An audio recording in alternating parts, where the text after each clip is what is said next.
by the water.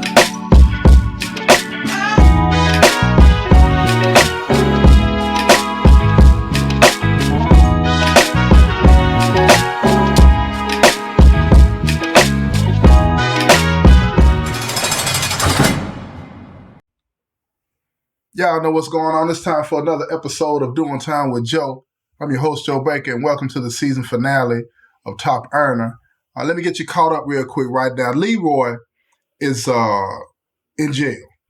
He's been arrested for second-degree murder. This guy that was in one of the houses that he's over OD'd and died. He had two other people that OD'd, but they did not die. And the guy that is in the house that's serving the dope told the authorities, the police, that, you know, Leroy runs everything and he's the one that gave him the dope. So that led to them arresting Leroy. Now, again, they were already on to him. They were looking at him, and a lot of other things were going on, right? And if you want to know what those are, and you haven't listened to the last episode, go back and check it out, and you get caught up on it, right? But let me get straight to it right now, you know, because you got a lot of things going on with this episode. Leroy, like I said, is in jail, and he's called his girl and talked to her and then told her to get everything straight, and she cleaned the house out. You know, she left some money in there. Tony stopped by there to take the money, but he doesn't understand that she's already on to what he's trying to do, so she's moved everything. Now, Leroy is going to be trying to work a way out so he can make bond. He's trying to get up out of here, you know what I'm saying? But at the same time, the authority, they don't want to let him out. They're trying to get his supplier. They want to know how he's flooding the state because he's in several different cities, but they don't even understand that he's tied to Big Al, and Big Al works for them. This is all the intricacies of the game, right, that a lot of people won't tell you. But I'm letting you know, I know this for fact. I know people that are in the game that are connected to the police on this level or that level. There's no other way that you'll be able to do the kind of things that you do without some kind of interference being put in place by the authorities. Now, you have some situations, that's rare, where you have an operation that is totally independent, but not many. Not many.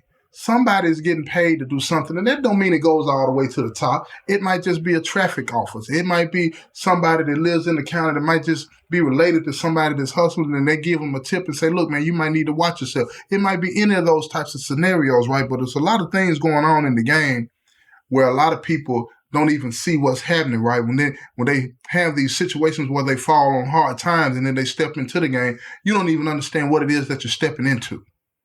You don't even understand what you're stepping into. And Leroy is starting to understand that something's not right here.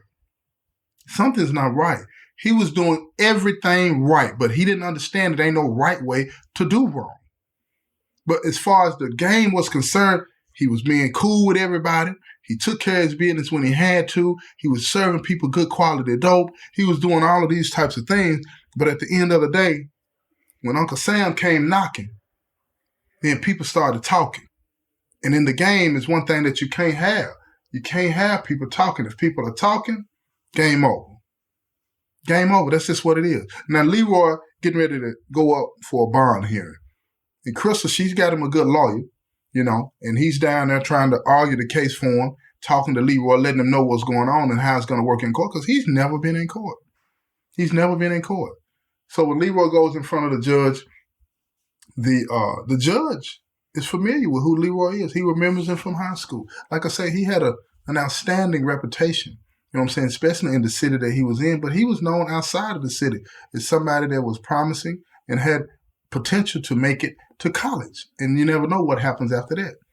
So the judge looks at him and he says, so you took a wrong turn.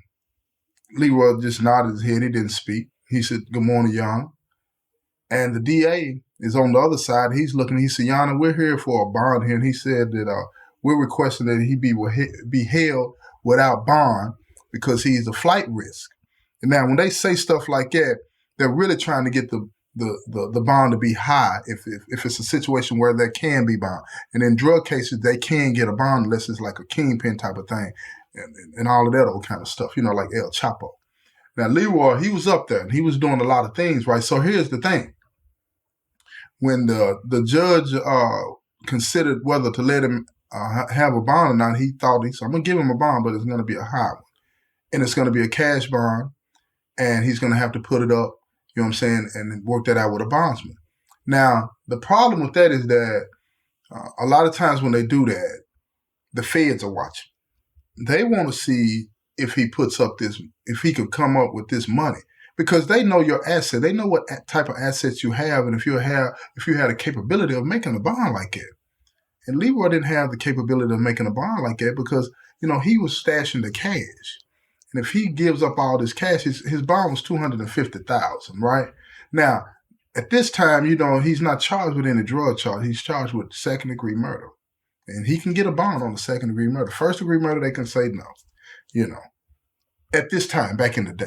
You know what I'm saying? They're changing a lot of that stuff today, so make sure you understand that too. So anyway, he's got a $250,000 bond. And you get a bondsman, that's $25,000, 10% of that bond. But he's got to put up a cash bond. So Crystal, she goes and talks to a few bondsmen, and she tells them, she said, look, we got a little bit. You know what I'm saying? Not all of that. She don't want to give up all the money. You know what I mean? And I understand that, and a lot of people understand that, and Leroy understood that too. So after about a week of haggling back and forth trying to find a bondsman to take the situation over, Leroy decided to tell her, just don't worry about it. I'm going to stay in here. We're going to keep that money because that's what we're going to use, when I get out. You know what I'm saying? Because he felt as though he would be able to beat this case, right? He wasn't in the house when the boy died. He didn't understand that it didn't matter. He didn't understand that all that matters was that they had somebody that was willing to say that he's the one that gave him the drugs that ended up being given to the dude that ended up ODing and dying. He didn't understand that. So he decided to stay in jail. So he was in jail for about a year. And during this time that he was in jail, a lot of things are taking place. Big Al is moving on past him. You know what I'm saying? Crystal, she's using the money to survive, but you remember she had quit work. So now she's having to go back to work, but she really don't feel it like that. She don't feel it like that. She likes the lifestyle that she had gotten used to. So she's spending some of this money that's been put up. And they got quite a few dollars saved. You know what I'm saying? Not including the money that they were putting in the bank, a little here, a little there. So they're straight right now. But see, money's only as good as it continues to flow in. When you don't have a continuous, source of income coming in to make up for what you're spending, it starts to go down. And that's what Crystal started to realize. So she's talking to Leroy every day on the phone and letting him know that everything is going to be fine, but she's still living that lifestyle. She tried to go back to work, but she couldn't feel it, so she quit. But she's not telling Leroy that. She's telling him that she's working, but she's not. She's not working at all. She's living off of the money that he made. She's keeping his books fast. She's keeping the money on the account. She's doing all that. She's going to visit him when they allow it, and all of these types of things, right?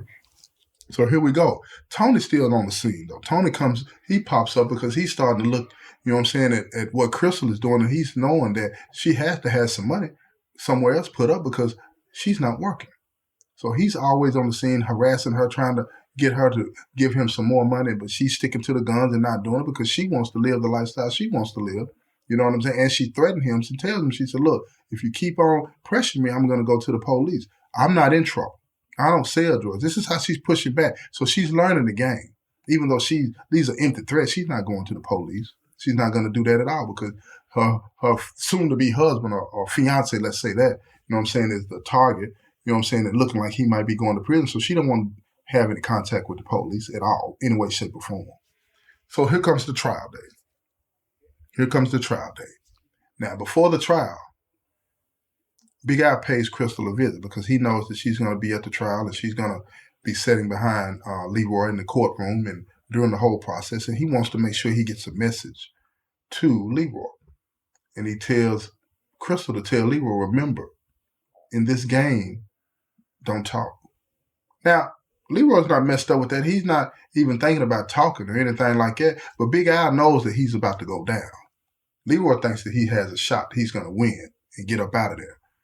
So when he gets his message from Crystal through the lawyer, he thinks about it. He said, well, somebody should have told the guy that Big Al had working in the house that, because if not for him saying what he was saying, they would not have gotten him for this.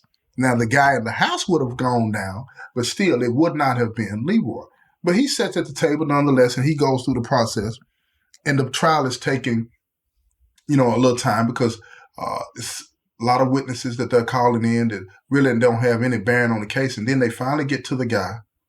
that said that Leroy is the one that brought the dope to the house that he gave to the guy that died. And when he gets up on the stand and he repeats that and he points at Leroy, Leroy looks at him. You know what I'm saying? He wasn't angry or upset or anything like that. He just looks at him with that blank look, like he's an addict. He's a drug dealer. He works in the house. Leroy has been connected to the house only by this dude. Now, but again, like I said, he don't know that Big Al has made sure that the DA and them know that, yeah, this is his dope house. He don't know that. So they're persistent in pushing that this guy is credible, without revealing the information that they have from Big Al. They know that this is his house. They know that he dropped it off. They know all of these things. They just can't put the dope in his hand. This guy puts the dope in his hand. And lo and behold, I'm going to tell y'all something. The jury comes back and finds him guilty. They find him guilty of second-degree murder. And he's sitting there, Crystal's sitting there, shocked. They don't have any idea about what just happened because they've never been through anything like it. Now they move straight to the sentencing. Usually they'll wait, you know what I'm saying, a couple of days or whatever and bring them back for the sentencing, but the DA moves straight to sentencing and the judge agrees and they sentence him to 23 years in the prison, state prison. And then the judge hits the gavel and the deputies walk over and tell him to stand up and put his hands behind his back. They put handcuffs on him and they walk him straight up out of the courtroom. He goes straight back to the jail. He's looking at Crystal and a tear rolls down his face. But he's strong. He understands. You know what I'm saying? This is not over because his lawyer told him we're going to appeal and we're going to win this. So he has hope. Lawyers do that. They tell you that everything is going to be fine. So he goes into the jail and they tell him that they're going to be shipping him out in the next couple of weeks to the state penitentiary. And this is where it's going to get real for Leroy. You know, he's talking to Crystal on the phone, trying to make sure that she understands that he loves her and that he's going to be okay and everything's going to be fine. And he tells her, look, just make sure that you take care of the lawyer. Just make sure you take care of the lawyer. And she said, I got it. I'm going to make sure that he's taken care of. So Leroy shipped off to the penitentiary.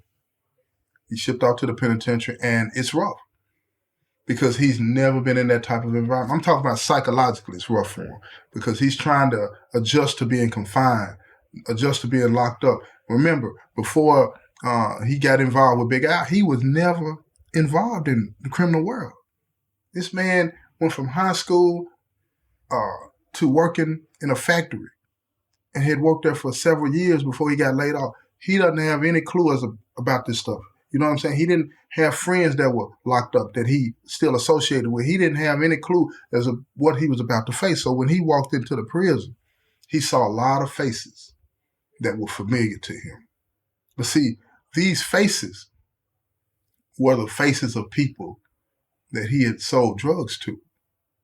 These faces were the people that he thought he was being nice to by keeping it real with them, giving them what they pay for and all this, that, and not, you know, beating them up, mistreating them, disrespecting them. You know, when he had to put in work, he did. But for the most part, Leroy was one of those drug dealers that everybody liked. Everybody liked him. So when he sees all these people and they see him, they flock towards him and they speak to him and they tell him, what's up, man? If you need anything, let me know this and that. But they couldn't really help him. They were just saying it because most of the time in prison, that's what you say. But let me know if you need anything, I got you. But the whole time, you know what I'm saying, you can only do so much in here. Everybody has limited amount of resources in here. So Leroy goes to the unit that he's assigned to and the cell that he's assigned to. And it's already somebody in the cell. And he recognizes the dude, but it was one of those situations where he don't really know him, but he remembers him from the streets. And the dude is already on the bottom bunk. So Leroy, he gets up on the top bunk, puts his property up there, the little stuff that he does have. And then him and the guy starts talking. And the dude says, man, I know you. And he tells him, yeah, I know you too. I recognize your face. So they catch up and talk about where they ran into each other at and all of those different types of things, right? And Leroy remember, this is one of the guys that I should sell that dope to. And this particular guy, like that heroin. Hard drug, y'all. Hard drug. Now, Leroy's looking at him, and he can see that this guy is still on it. He sees it.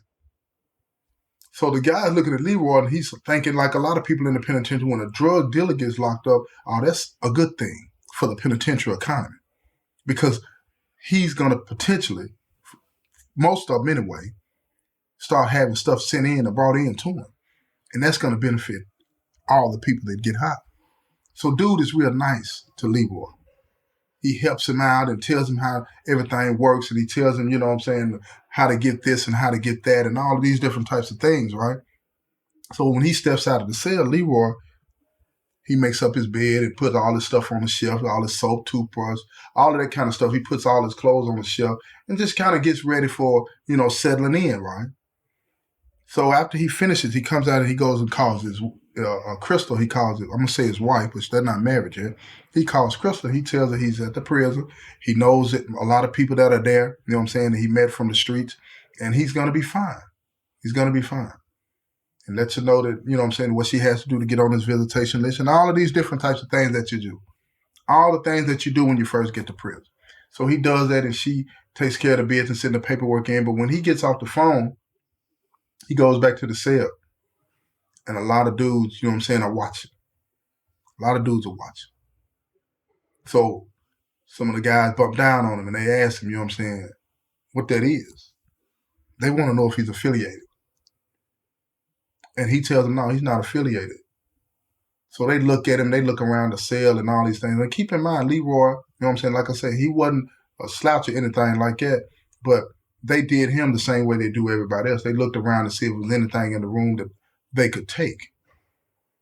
Now, when he's in the cell and he's looking around, they're looking around and he's looking at them, his cellie walks back over. Now, don't get it twisted. His cellie is an addict, but his cellie has a reputation of being a stand-up guy and a fighter. He ain't running.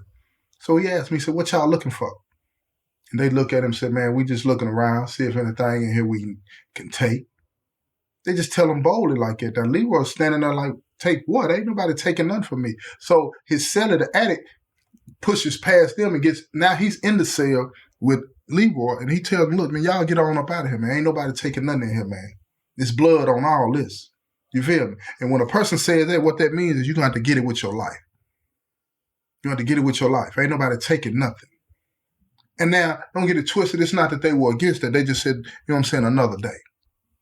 So they got on down. So the addict dude, he went to the head, of the organization. And he told him, he said, look, man, this dude here is a major player on the streets. Now, if we do something to him, if y'all do something to him, you might be interfering with something that's going to benefit all of us later on down the line. So the head of the organization, he told him, he said, look, man, don't worry about that no more. And he asked the addict to introduce him to Leroy, which he did. And Leroy told him, man, I ain't interested in none of that, right? But the gang leader told him, he said, I understand. But if you do decide to do something, holler at me. And he told him, I will. Now, all that did was let everybody know, hands off.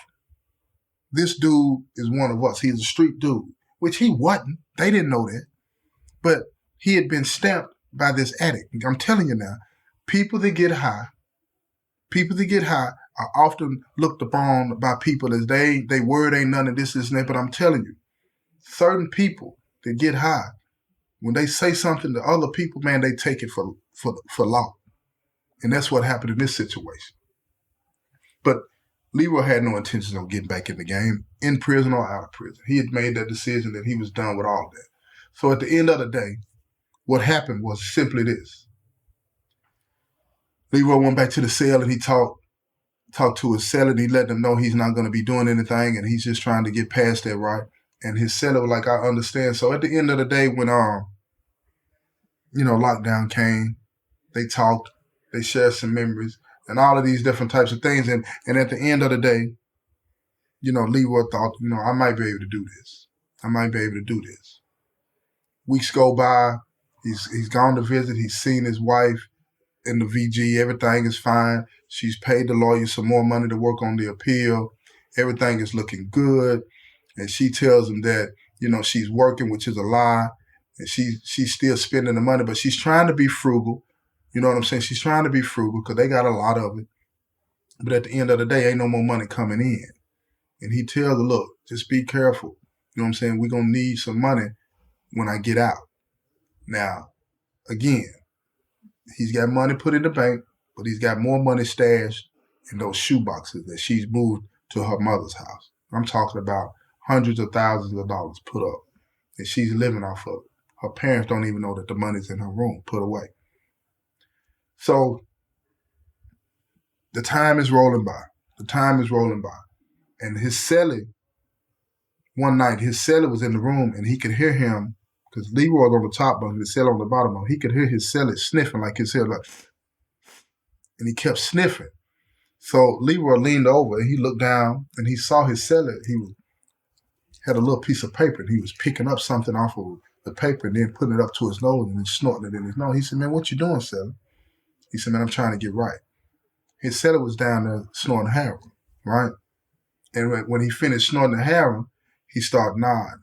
And he's sitting down there, and he's scratching on his neck, and Leroy's looking at it. Now, he'd never seen this up close and personal. He'd never seen this. He sold the dope or he dropped the dope off and then he would get on down. He never saw the after effects like that, even though he initially did a little stuff for Big Al. After a while at the house, he never really just watched what was going on and how it made people act and how it made them feel. And he's watching his cellie and he sees that this is no joke. It's no joke. So he lays up there and the whole night he's hearing sniffling. So early in the morning, his cellie jumps up and he runs to the toilet and he throws up. And he's watching. He's watching how it's breaking his body down. And Leroy starts to feel bad about that. He's not understanding, man. He's like, dang, I didn't know it would do you like that. So he jumps down off the bunk, and he offers to help his cellie. And his cellie accepts the help, He helps him get up from the toilet and Leroy has to help him wipe his face and all his neck. And his cellie said, "Man, I'm trying to quit. I need to quit. I got to quit." And Leroy tells him, "I'll help you." He said, "Man, it's going to be hard, man. Have you ever seen anybody coming off heroin?" He was like, "Nah." He said, "It's not good." He said, "It's not good." But he committed to trying to quit. And Leroy was helping. And Leroy was able to see all of the things. He said, this man was laying in the bunk, defecating on himself, pissing on himself, throwing up. And it took weeks. It took weeks of him nursing him to get him back to the point to where he could function without that dope. And Leroy watched all this. He witnessed all this. And during the time he was watching this, he wasn't in the cell the whole time. He would have to come out sometime and walk around and all that. And he started to pay more attention to the people that he had been selling drugs to on the street. And he saw how it was making them act. And guilt washed all over. So one day Leroy sat down at the table in the pod and he made a promise to himself that he would never sell drugs to anybody again, ever. He was done. So he started attending church. And now while he's attending church, he gets his cellie to go to church with him. And now both of them, they're having Bible studies in the class. His cellie is clean and been clean for a couple of months now at this particular time. And now they're feeling good. Both of them. Leroy's decided to give up the drug game. His cellie's decided to give up using drugs. And they're bonding.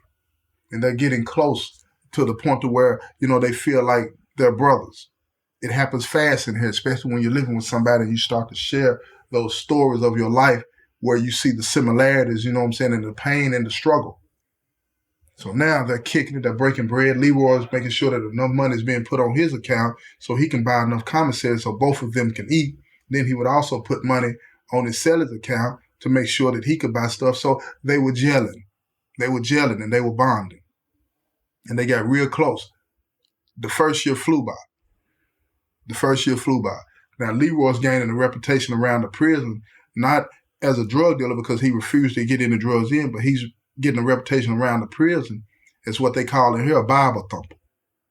Somebody that's come into the penitentiary, changed his life. Now he wants everybody else to change theirs. And he's walking around, he's talking about the Bible to everybody. He's talking about the Most High to everybody. And some people listen, some people don't. Some people indulge him, because of his reputation on the streets. And then as soon as he walks away, they don't want to hear. You know what I mean? But he didn't care. All he wanted to do was spread the message. And that's what he was doing. And when he got on the phone, he would be talking to Crystal. That's what he would be talking about. She understood what he was saying because she grew up in the church, but she was still involved in things out there that were questionable. So it made her feel guilty. She wasn't messing with anybody, but from time to time, to keep from going into the stash, she would get money from Big Al. And Big Al would always tell her, I got you anything you need, anything. And he would emphasize that anything. Because, when a woman is in a relationship with a man that's in the penitentiary, one of the things that they often need is comfort, attention, the touch of a man. And Big Al was making sure that she understood, if that's what you want, I got you. But she didn't want to cross that line, because this is the person that her husband had become close with. Now keep in mind, Leroy still don't know that Big Al helped in getting him put away. Yeah, he had nothing to do with the overdose, but he was providing information to the DA's office, helping them connect the dots about Leroy. And if the guy don't OD and die, eventually Big Al was going to make sure that they found drugs on it. Either way, Big Al was a threat. And Crystal didn't know it, and Leroy didn't know it, but she just didn't want to be messing with anybody, because she didn't want that to get back to Leroy and ruin their relationship. But she did talk to him from time to time. She did open up to him in a way that she shouldn't have been, confiding in him, depending on him, relying on him. You know what I'm saying? Hair done here, nails done there. She was pretending, that these things wasn't influencing the way she saw Big Al, but they were. She started to see Big Al as somebody that if she was in a situation where she needed some money or some help, she could call him and he would give it to her. And after a while, Big Al started expecting something in return. And eventually they did sleep together. And it made her feel bad, but it also made her feel good, because she had the touch of a man. And she felt guilty about that. So she made sure that Leroy, whatever Leroy needed, that she had. But she also was worried that one day he would find out what she had done with Big Al. And it scared her. So when he would talk to her about the Most High on the phone and then visit about forgiveness and moving on, she would always talk about that.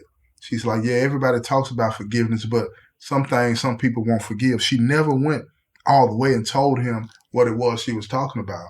But he assured her that no matter what was going on with his life, that if she came to him and was honest about something that was going on, that he would forgive her because he loves her. Now, a lot of people say that until they hear what the situation is, but he meant what he said at the time, but she was scared that this is just talk.